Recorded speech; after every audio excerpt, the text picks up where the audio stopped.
baada ya mtafaruko kuweza kutokea kwenye mitandao ya kijamii ambapo alikuwa anamhusisha msemaji wa Young Africans namzungumzia Ally Kamwe kwamba inadaiwa ameweza kufungiwa kwa miaka miwili kutokujihusisha kabisa na soka.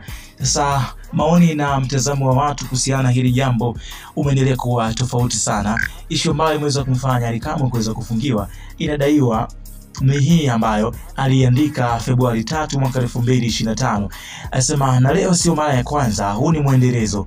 Ni kama mechi ya 10 mfululizo. Kila mechi ya Kolo huwa na mijadala redioni kuhusu makosa ya waamuzi yanayonufaisha Kolo kupata ushindi. Mara wapinzani wananyimwa magoli halali, mara mjadala wa Kolo ukifunga magoli ya offside na waamuzi wanayakubali. Tumesikia pia mijadala ya penalti nyingi za mchongo zikiwanufaisha makolo.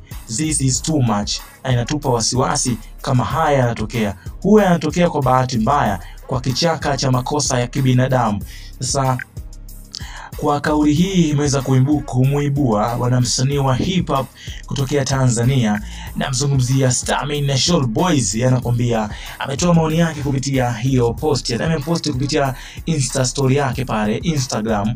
Ameandika baada ya kumposti picha ya Ally Kamwe, zeni akaambatanisha na maneno ambayo yalikuwa yanasomeka hivi: mtaani maisha magumu, mnapokatiza riziki za vijana, mwe mnaangalia nyuma yao kuna watu wanategemea.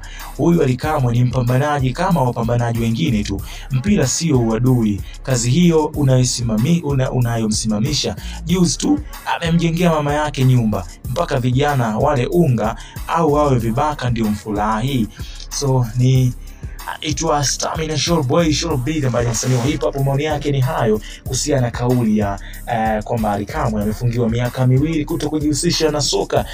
Kama nilivyokuambia before kwamba neno kubwa ambalo alizungumza inasemekana ni Kolo. Kama kuna sababu nyingine basi mimi nakusanua waspape, lakini sababu kubwa inasemekana ni hiyo. Je, ni sahihi kuweza kufungiwa mkali au kuna vitu vingine ambavyo vimeweza kuchangia?